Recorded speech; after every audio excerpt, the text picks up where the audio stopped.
In the beginning, there was darkness, and then, bang, giving birth to an endless expanding existence of time, space, and matter. Now see further than we've ever imagined, beyond the limits of our existence, in a place we call the universe.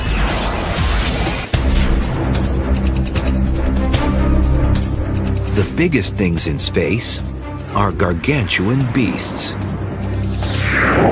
Each one is a heavyweight in its galactic division. The universe is an unimaginably large place. It's so big, it's really hard for human beings to actually comprehend things of these size scales. On Earth and in the universe, size matters, but it matters in different ways. In space, bigger is not necessarily better. And oftentimes, the winners live large and die young.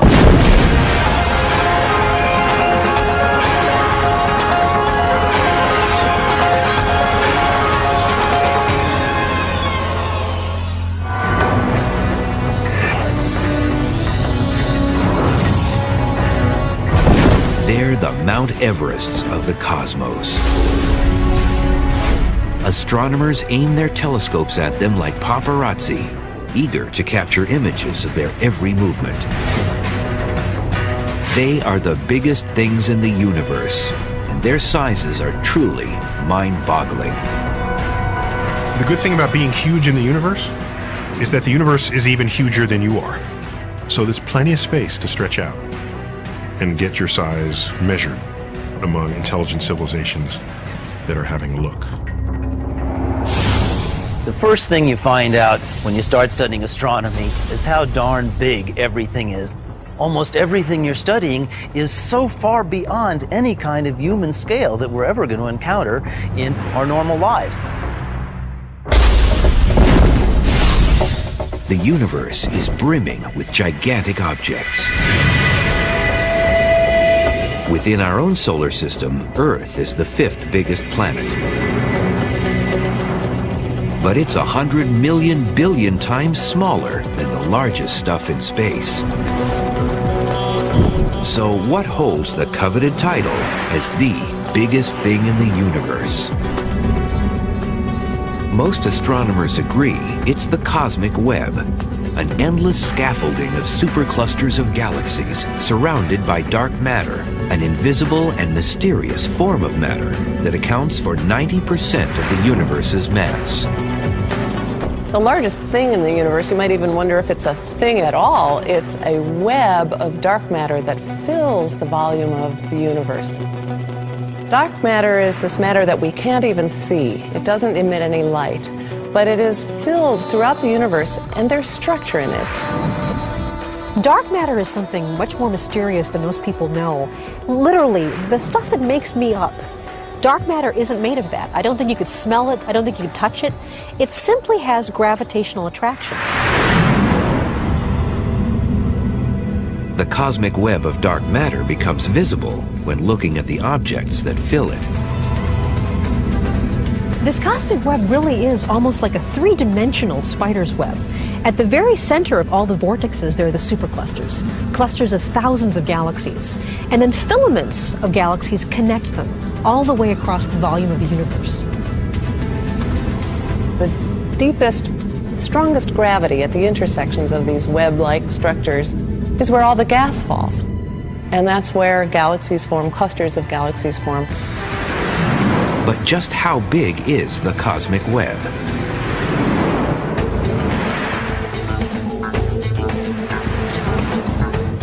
If the Milky Way galaxy were the size of a poppy seed, then the observable universe, everything we can see, would be about the volume of the Rose Bowl Stadium. Now that entire volume is filled with the cosmic web, superclusters linked together from one side of the universe to the other.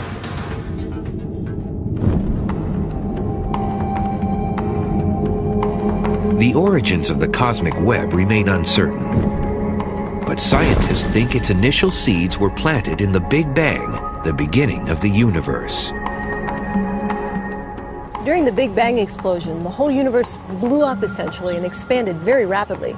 So the cosmic matter web contains all of the original matter that was created during the Big Bang, just blown up into the very, very large structures that we see today.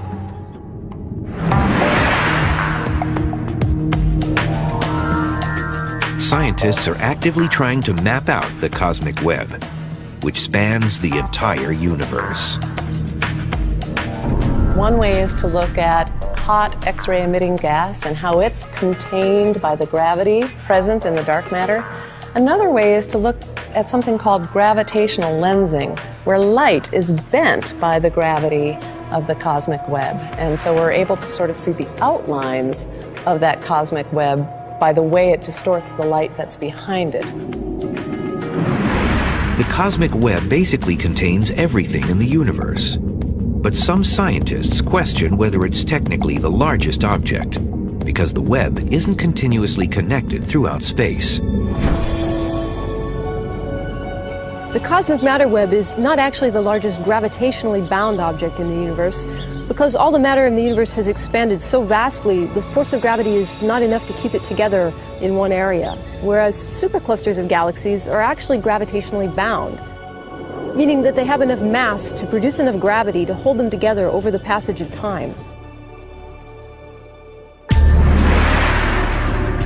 Astronomers don't have a firm estimate, but the cosmic web could be made up of hundreds of thousands of supercluster complexes. These are mega collections of galaxies, gravitationally bound, up to hundreds of millions of light years across. The universe is organized hierarchically. Stars make up galaxies, galaxies make up clusters, clusters make up superclusters. You could draw an analogy that a cluster might be the North American continent, and a supercluster might be the association of cities on the North American continent, cities on the European continent, cities on the Asian continent, etc. The current record holder for the largest supercluster of galaxies is called the Shapley supercluster. This dense region of galaxies is 400 million light years long. So it would take the fastest interplanetary spacecraft trillions of years to travel across it. The Shapley supercluster spans several constellations and is almost 650 million light years from our Milky Way galaxy.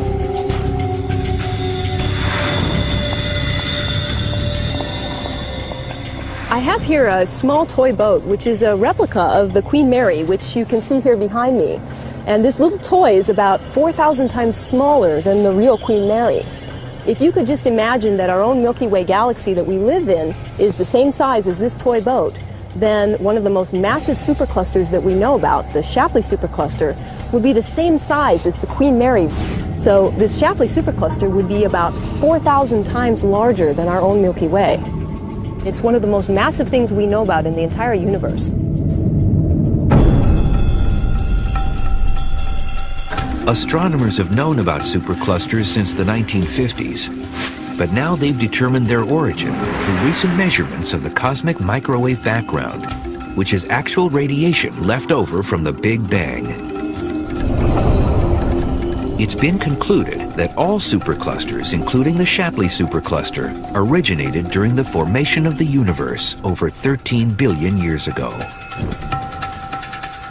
As the universe evolves and expands, gravity is an attractive force, so any region that has a little extra density there attracts more matter and more matter.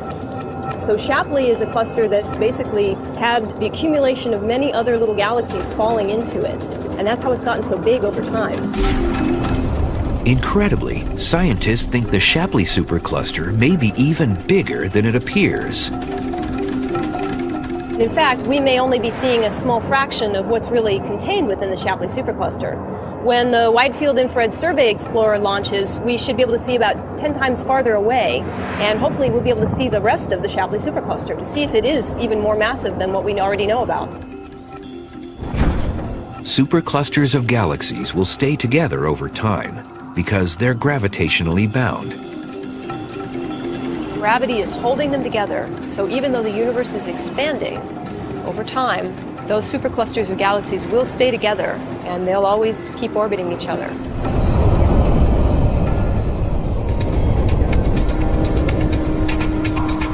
We humans also live in a supercluster complex, but it's less than half the size and about 10 times less massive than the Shapley supercluster. Our Milky Way is part of a small little cluster called the Local Group, which is part of a larger cluster called the Virgo cluster, sort of on the outskirts of that. So it's like your home address. You live on this street in this town, in this state, in this country. Similarly, the Milky Way has its larger and larger associations of which it's a part. Superclusters of galaxies are the most crowded neighborhoods in space, but they surround equally big regions where almost nothing exists. These bare spots are called voids. Voids are the opposite of clusters. If clusters are where all the galaxies are, voids are where all the galaxies aren't. And you do see this kind of frothy web-like structure of clusters and voids and clusters and voids. So it's kind of like cities and countryside, cities and countryside. The largest confirmed void in the universe remains Boötes. Named after the constellation where it resides, this near-empty space is a whopping 250 million light-years across. That's equal to 2,500 Milky Way galaxies placed side by side. Look out into the cosmos in any direction, and you'll see something. You'll see stuff. You'll see galaxies. You'll see gas, dust. You'll detect dark matter. Everywhere you look, there's something. Yet here's this giant hole with nothing in it.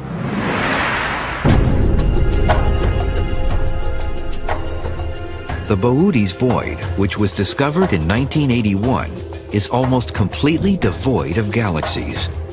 A new way to search for even larger voids may be possible by precise measurements of the temperatures of the cosmic microwave background radiation.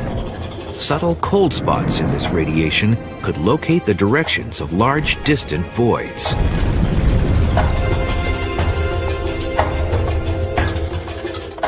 The story of their formation is basically the reverse of how superclusters form. The voids must have started out in the first microsecond of the Big Bang as slightly low-density regions. But with time, they became less and less dense. All of the matter flowed away into the sheets and filaments, leaving the voids emptier and emptier of matter until today there's almost nothing but a few little dwarf galaxies in some of these voids.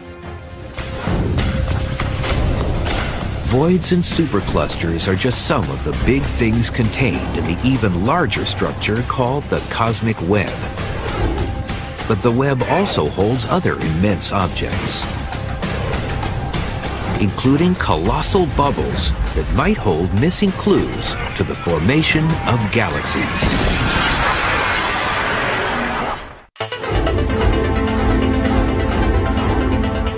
The universe is packed with monstrous things. Researchers have recently discovered giant clouds of gas that resemble something out of a horror movie. These mysterious objects are called Lyman alpha blobs. My personal favorite biggest objects in the universe are the Lyman alpha blobs. An unpredicted, unexpected phenomenon where you're catching a galaxy in the first phases of its formation and collapse. A Lyman alpha blob is very much like this expanding soap bubble. Except in the case of the soap bubble, it's the air which is making it fill up. A Lyman alpha blob is expanding because of heat. A lot of energy has been injected into this gas to make it heat up.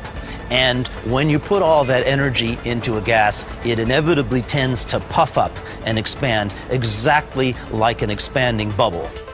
In the case of a Lyman alpha blob, it's being puffed up by heat and maybe also by the ultraviolet radiation from the newly formed stars.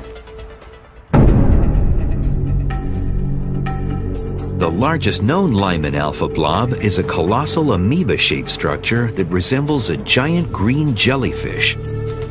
It's 200 million light-years wide and is located in the constellation Aquarius. When we're looking at the Lyman alpha blob, we're seeing gas that's sort of spread amongst these very first stars and galaxies. It's kind of an amorphous shape of about 30 separate little blobs inside of it. It's very large and very massive. The whole structure is about 3,000 times the size of our own Milky Way galaxy. The Keck and Subaru telescopes in Hawaii contain special filters that are able to see this faraway blob, which spreads out along curvy tentacles. Scientists estimate that the largest Lyman alpha blob was formed about 12 billion years ago, almost 2 billion years after the Big Bang. The observational technique we use to see that gas, it refers to a very specific color of light, emission of light that's called Lyman alpha. So you hear a phrase Lyman alpha blob because if you take an image of the sky through a filter that gives you only that Lyman alpha light, that very special wavelength of light, you'll see a little blob on the sky. Lyman alpha blobs are perhaps precursors to the galaxy clusters we see today. Within these gigantic bubbles may exist cocoons that will one day spawn new galaxies. The Lyman alpha blobs are probably a fairly special, short-lived phase in the evolution to creating a galaxy. I would expect that most of them are going to collapse and form young galaxies in the next 100 million years or so of their lives. So it's a special phase just when a galaxy is beginning to pull itself together. The search of the universe for Lyman alpha blobs is just beginning. We'll undoubtedly find many more of them, and even perhaps some larger ones in the future. Stay tuned. Lyman alpha blobs may hold the answers to the formation of individual galaxies, which are gravitationally bound systems containing stars, gas, dust, and dark matter. At least 100 billion single galaxies exist in the observable universe. They range in size from 10,000 to millions of light years across. Galaxies, these titanic collections of stars, I think of them as cities, having been born in one myself. Not only a galaxy, but also an actual city. A native of New York, where everyone is crowded together. Galaxies are sort of how matter has organized itself in the universe. In the competition for largest single galaxy in the universe, sizing up a winner is challenging. The problem in saying what's the largest galaxy is in deciding where they end. Galaxy does not have a sharp edge, it just gets thinner and thinner as you go further out. It's exactly analogous to saying where's the end of a very large metropolitan area. Where's the end of Los Angeles?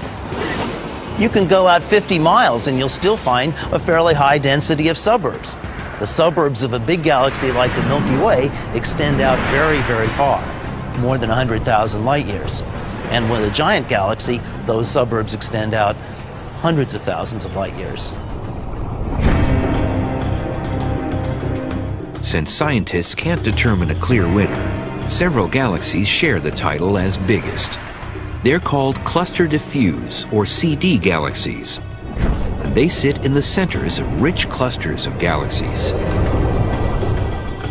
If you think about the cosmic web as being sort of like a three-dimensional spider web, well, then the spiders lurking in the middle of the web are these monstrous CD galaxies, as we call them. These galaxies can have masses that are, in some cases, maybe 10 times or 20 times the mass of our own Milky Way. These CD galaxies are the largest galaxies in the universe. For example, IC 1101 sits in the center of a galaxy cluster called Abell 2029, and it's 6 million light years across. Compare that to our own Milky Way, that's 100,000 light years across. It's a really big galaxy. It's 60 times the size of our Milky Way. CD galaxies are elliptically shaped, as opposed to a disk structure like our Milky Way. This is because they've achieved their size by bulking up on other galaxies through galaxy mergers. You may have heard the phrase galaxy cannibalism, where one galaxy eats another. That goes on all the time in clusters of galaxies. So sitting usually down at the very center of a massive cluster, you'll find one big galaxy. These CD galaxies have so much mass that they are the 800-pound gorilla wherever they are. You see little galaxies maybe orbiting around them, but basically it's eaten up everything nearby. The largest galaxies may be 6 to 20 million light-years across. However, there are other objects even larger. They're called radiolobes. Stretching out from both sides of a galaxy, these immense structures are actually hurling jets of charged particles that emit radio waves. So we're here in this auto body shop where I'm going to use these two torches to simulate radio jets coming out of opposite sides of an accretion disk swirling around a supermassive black hole. So in the visible, you see a small blue flame coming off of the torch. But in the infrared, you can see that the heat from the torch extends much, much further out. Similarly, with the radio jets, what you see in the optical is actually quite different from what you see in radio waves. A typical lobe might be 160,000 light years as the lobe spreads out on both sides of the galaxy. That's about twice the size of the Milky Way galaxy's disk.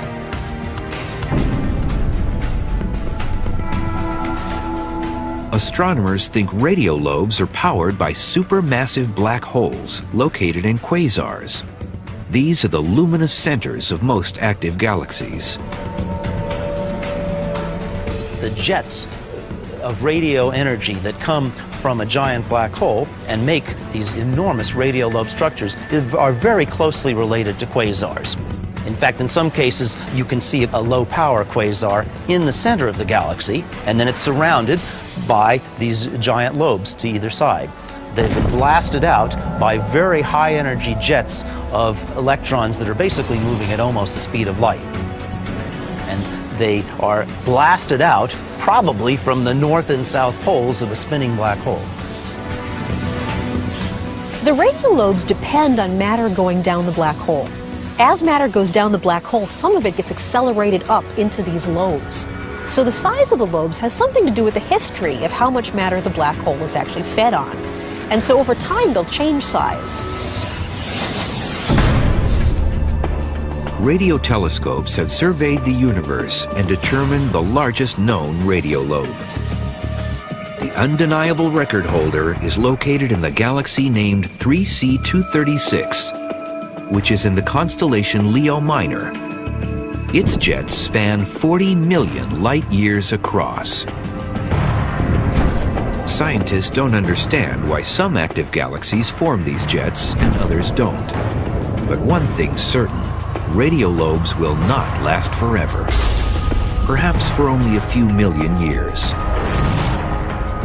So just as this torch will eventually run out of gas and shut itself off, the jets from a radio galaxy will eventually die as well. When the black hole has consumed all of the material in its immediate vicinity, there'll be nothing left of the accretion disk to get shot out along the magnetic field lines, and the jet will die. If black holes are the producers of these gigantic radiolobes, then what is the largest black hole in the universe? Scientists are currently placing bets on the winner.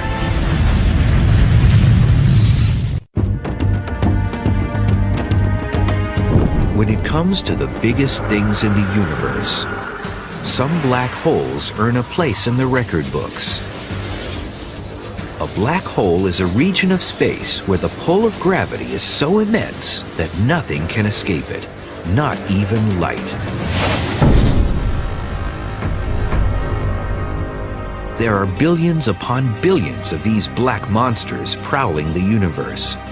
They come in two size categories.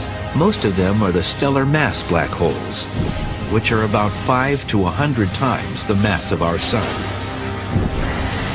And then there are the supermassive black holes that are millions to billions of times the mass of the sun. We have the supermassive black holes, the kind that we seem to be finding in the centers of every galaxy where we've had the resources to look. Havoc is wrought upon your environment if you're a star orbiting close to one of these supermassive black holes in the centers of these galaxies.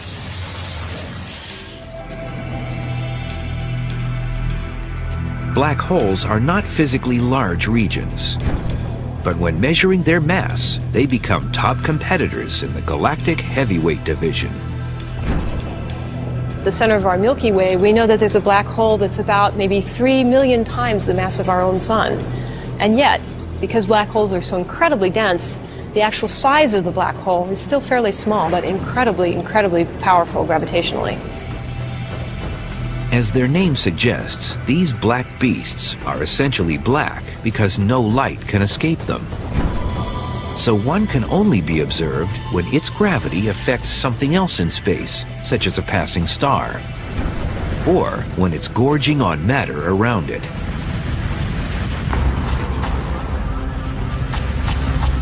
So, what is the reigning black hole champion? The current record holder for the largest black hole appears to be in the incredibly luminous quasar, which has the prosaic-sounding name HS 1946 plus 7658. Why do I say it's the largest black hole? Because we know it is the most luminous quasar in the universe that's been found so far. The black hole that's holding it together, that's producing the energy, needs to be about 10 billion times the mass of the sun. That corresponds to a black hole which is larger than our entire solar system. In fact, it's just out there to remind us how bizarre a seemingly simple force like gravity can actually be. The largest supermassive black hole wields power in the center of a galaxy. But there are other big luminous objects in the universe. In fact, there are some that seem to exist everywhere we look.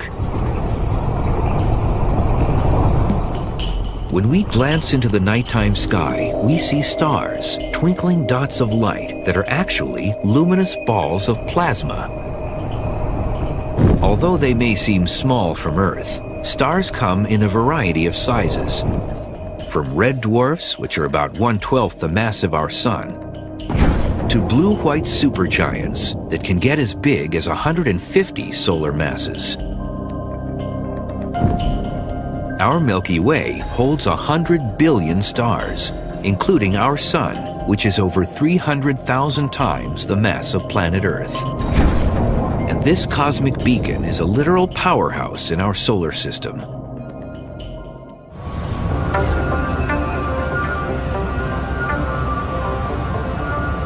This natural gas power plant produces about 300 megawatts of power. Now that's enough to power a few 100,000 homes. But that's only a tiny fraction of our sun's energy output. The sun's power is about 2 billion times the amount of this plant. So even in spite of its distance, the sun is able to warm our entire planet. Even so, our sun isn't the largest or the most powerful star by a long shot. The most powerful stars are about 1 million times as powerful as the sun. So if you wanted to compare that with the Hoover Dam, you would need 30 million Hoover dams per person on the planet to generate that much power. There's really no human scale to imagine this power output.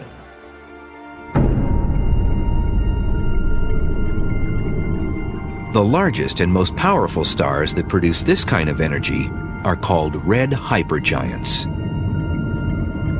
That's a class of stars that's even larger than supergiant stars. So typically stars, like our sun, are fusing hydrogen into helium to make their energy.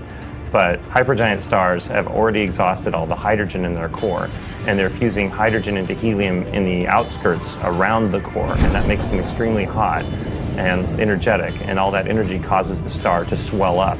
And so the star ends up with a very large surface area. Surface areas of the size of the Earth's orbit or even bigger.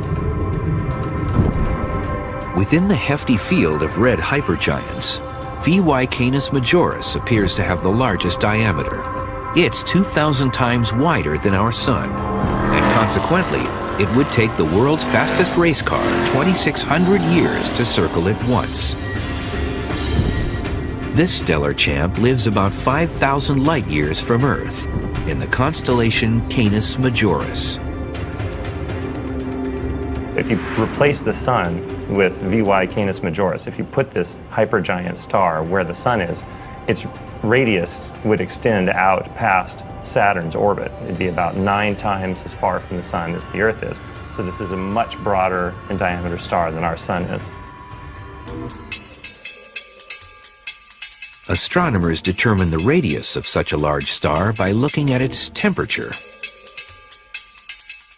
We use measurements of the temperature of the star's surface, which we can get from the color of the star, and then we will also measure the total power output or luminosity of the star. And by combining those, we can determine what the total surface area is of the star, and from that we get its diameter. Now, that assumes that you can measure its luminosity fairly well and that you know something about its temperature from its color. Most of the time, they just simply appear as pinpoints of light, and it's impossible to actually resolve it. Although there are new instruments now called interferometers, which are capable of resolving even very tiny point sources, like stars. And in some cases, there have been direct measurements of stellar diameters.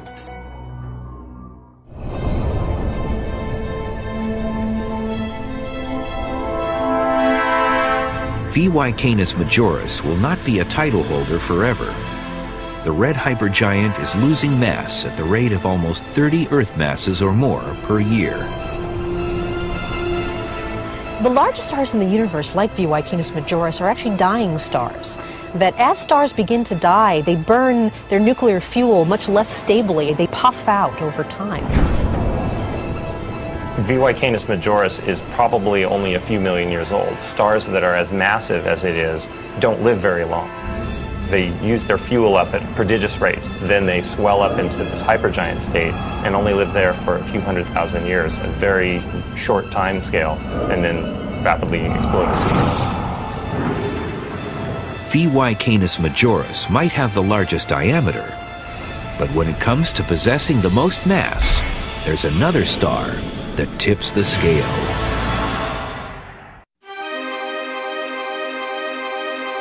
In the wide world of stars, there are many contenders vying for the title as the largest in the universe. But when it comes to stars, big can mean two different things. When you talk about the biggest star, you could mean one of two things. You could either mean the star that has the largest diameter, or you might mean what its mass is. And mass is a measure of how much stuff you have. It's sort of like your weight when you step on a scale, how much matter your body is made of.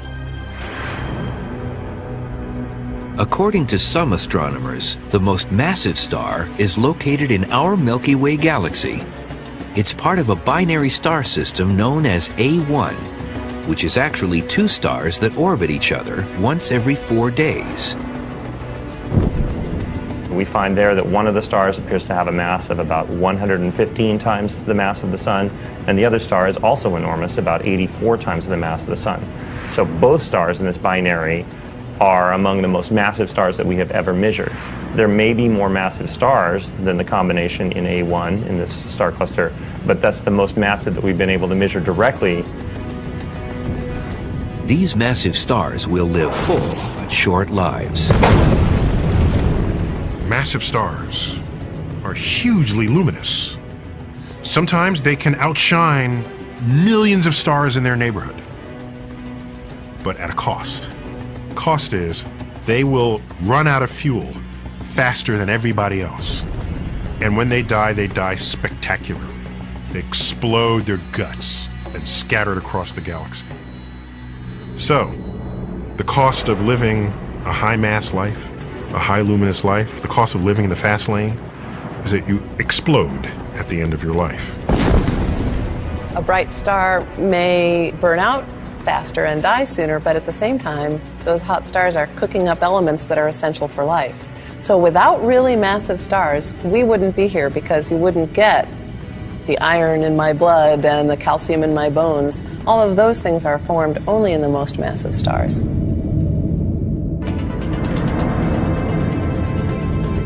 We humans need essential elements from massive stars. But we also need a planet with a firm surface to stand on. Planets come in two size groups, large gas giants like Jupiter, and small rocky terrestrials such as Earth. In our own solar system, Jupiter is the largest planet, while Earth trails in 5th place. Yet even though Jupiter reigns supreme in our galactic zip code, it's not the biggest planet in the universe. The largest planet with a well-known radius is called TRES-4. It's named after the Transatlantic Exoplanet Survey that discovered it in the constellation Hercules in 2006. TRES-4 is unusually large for its mass.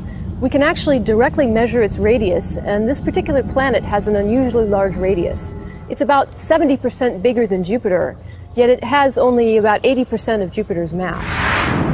That's about the same density as quark or even whipped cream. If you look at Earth, it's a rocky planet, very dense. And then even the gas giant planets like Jupiter are compressed gas and water and other chemicals, very tightly compressed. This thing, TRES-4, is like a marshmallow. Although TRES-4 is light for its size, it's about 18 times larger than Earth.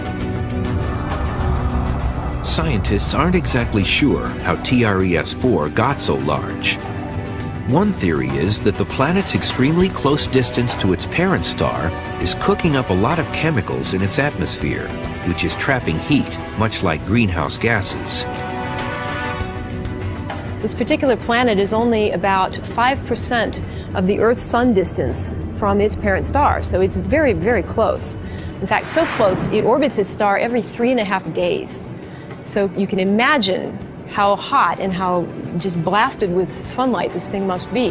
Because the planet can't cool off, it can't shrink. Because when it's very hot, when gases are very hot, they expand. So this might be contributing to keeping the radius of this planet so very large. TRES-4 may be a puffed-up planet, but when it comes to sustaining life, bigger planets don't offer prime real estate. These giant planets really are just gas. There's no solid structure to them at all. There's nowhere to stand on them.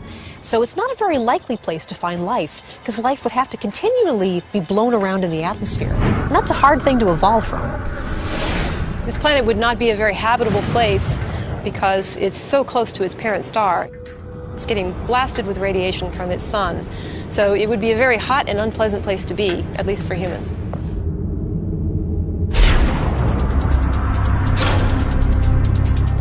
TRES-4 currently has the largest known radius. However, the planet could be bumped out of first place in the near future. Scientists are finding new planets basically every day almost at this point. So it's quite possible that we will find another one that's even bigger than this particular planet anytime. In addition to planets, scientists are also discovering new asteroids all the time. These are rocky bodies that didn't become planets. And the largest one may exist in our galactic neighborhood.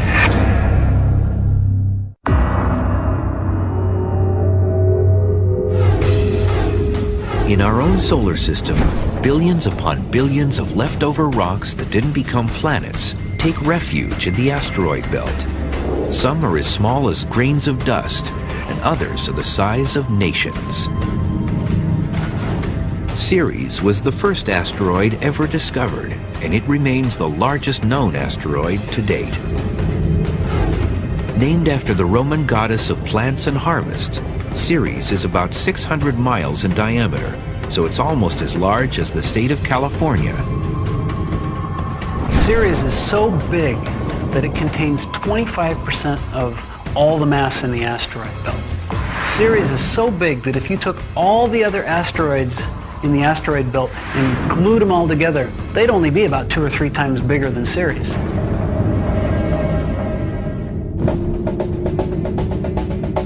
Ceres' size sets it apart from the rest of the rocks in the asteroid belt. It would take the Apollo lunar rover 10 days to drive around the asteroid at 8 miles per hour. But in addition to its size, Its other distinct feature is its round shape. We have all these Idaho potatoes orbiting in the asteroid belt of the solar system, most of which are craggy chunks of rock. Ceres is large enough, massive enough, that its gravity has overcome the strength of the rocks that contain it. And anytime that happens, the shape becomes a sphere.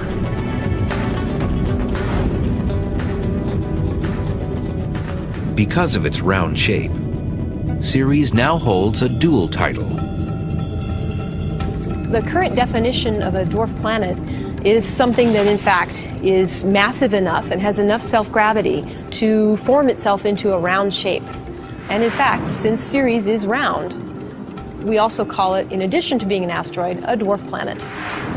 We know only a little bit about the composition of Ceres right now. We know that it's made primarily of rock, but it may also have water ice, and in fact it could have clay inside it as well. The Dawn mission is actually going to go to Ceres and enter into orbit around it, and they'll bring a whole suite of instruments to bear on it, so we should learn a lot more about the composition of this unusually large asteroid in our own solar system. Ceres may be the largest asteroid in our solar system, but it's a big universe out there. It's quite possible that as we go on to exploring other solar systems outside of our own, that we may in fact someday find an asteroid larger than Ceres. Our solar system contains some oversized objects. The largest planet, Jupiter, has the biggest moon, named Ganymede. Planet Mars actually contains the largest volcano, called Olympus Mons. It's 17 miles tall, which makes it about 3 times taller than the biggest volcano we have on Earth. It's so tall that if you stood at the base of Olympus Mons, you wouldn't be able to see the top due to the curvature of Mars itself. So in our own solar system, the biggest things definitely have had a powerful shaping effect on the universe. One might guess that the Sun would take top honors as the largest thing in our cosmic suburb. It's 1,000 times more massive than Jupiter. But is there something bigger? The largest object associated with our solar system is the Oort cloud. And this is a very diffuse cloud of comets that literally extends about halfway out to the nearest star, Alpha Centauri. Alpha Centauri is about 4 light years away. Astronomers estimate it would take the space shuttle hundreds of thousands of years to travel around the outer edge of the Oort cloud. The Oort cloud is so dark and so distant that we really can't directly observe it. But what we do know is that comets come in from every direction on the sky. So there must be a spherical cloud of comets far away from us.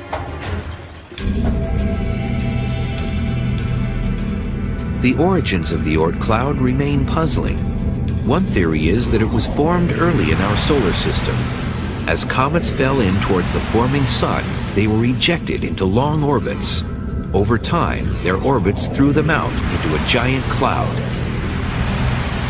It's very far away, and it's filled with icy remnants that have just been left in basically the same state that they were from right around the time when our solar system formed, about 4.5 billion years ago. So they are, you could say, the archaeological remnants of the formation of our solar system. The universe is comprised of things both big and small.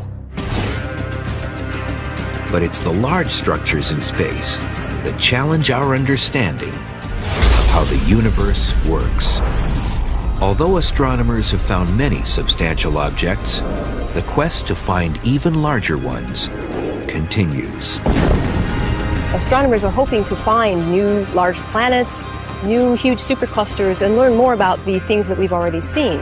As technology improves with better telescopes, better detectors, newer surveys, we will be able to see farther into space and therefore hopefully discover even bigger things than we already know about.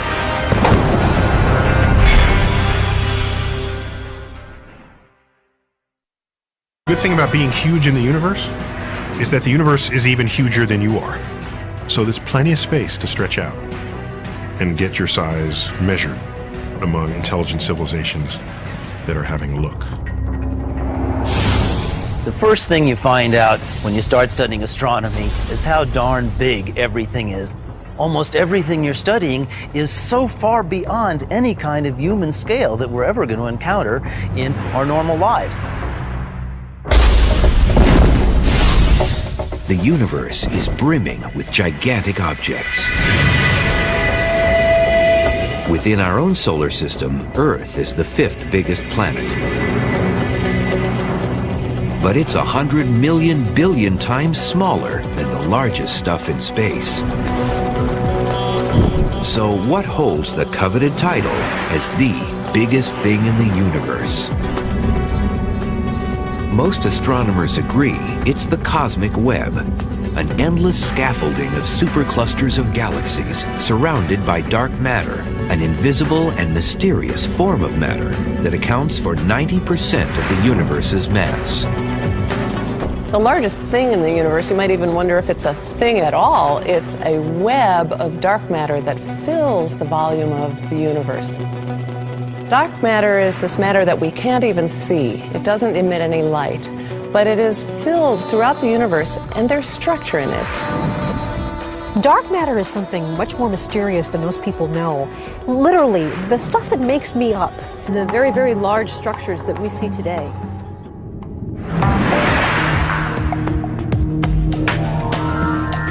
Scientists are actively trying to map out the cosmic web, which spans the entire universe.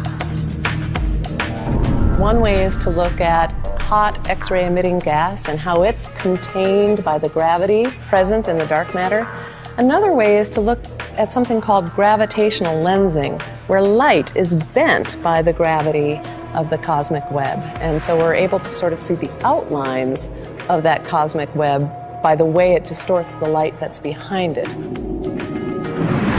The cosmic web basically contains everything in the universe. But some scientists question whether it's technically the largest object, because the web isn't continuously connected throughout space.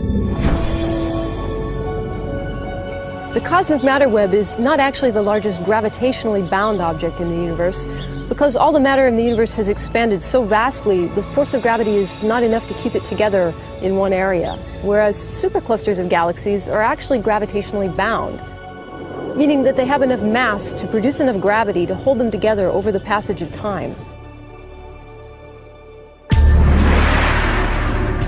Astronomers don't have a firm estimate, but the cosmic web could be made up of hundreds of thousands of supercluster complexes. These are mega collections of galaxies, gravitationally bound, up to hundreds of millions of light years across. The universe is organized hierarchically. Stars make up galaxies, galaxies make up clusters, clusters make up superclusters.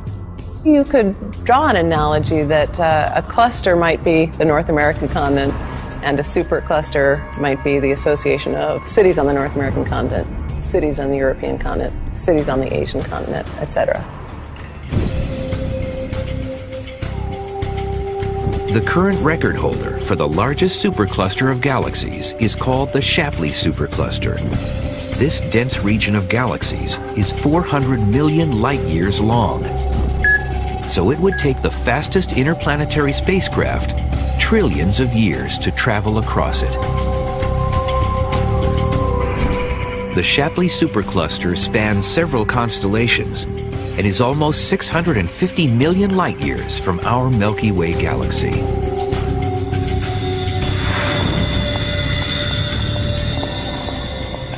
I have here a small toy boat, which is a replica of the Queen Mary, which you can see here behind me. And this little toy is about 4,000 times smaller than the real Queen Mary.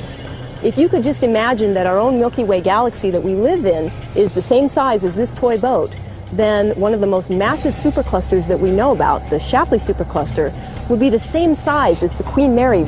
So this Shapley supercluster would be about 4,000 times larger than our own Milky Way. It's one of the most massive things we know about in the entire universe. Astronomers have known about superclusters since.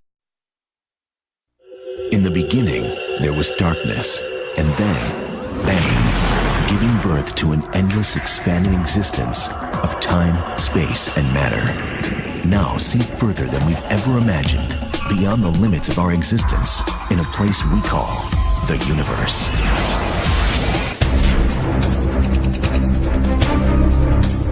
The biggest things in space are gargantuan beasts.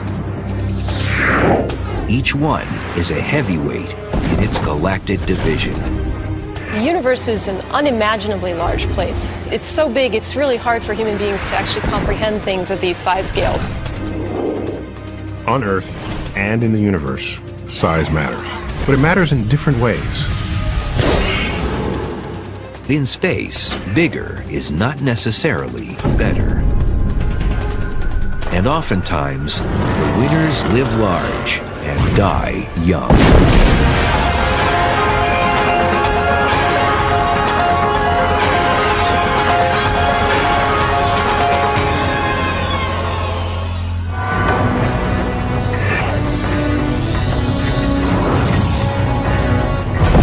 They're the Mount Everests of the cosmos. Astronomers aim their telescopes at them like paparazzi, eager to capture images of their every movement. They are the biggest things in the universe, and their sizes are truly mind-boggling. Dark matter isn't made of that. I don't think you could smell it. I don't think you could touch it. It simply has gravitational attraction. The cosmic web of dark matter becomes visible when looking at the objects that fill it. This cosmic web really is almost like a three-dimensional spider's web. At the very center of all the vortexes, there are the superclusters, clusters of thousands of galaxies. And then filaments of galaxies connect them all the way across the volume of the universe. The deepest, strongest gravity at the intersections of these web-like structures is where all the gas falls. And that's where galaxies form, clusters of galaxies form. But just how big is the cosmic web?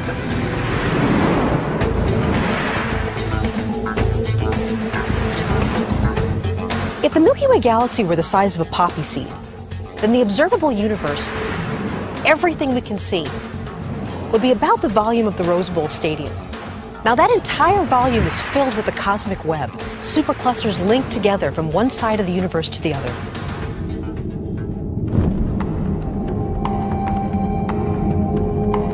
The origins of the cosmic web remain uncertain, but scientists think its initial seeds were planted in the Big Bang, the beginning of the universe. During the Big Bang explosion, the whole universe blew up essentially and expanded very rapidly. So the cosmic matter web contains all of the original matter that was created during the Big Bang, just blown up into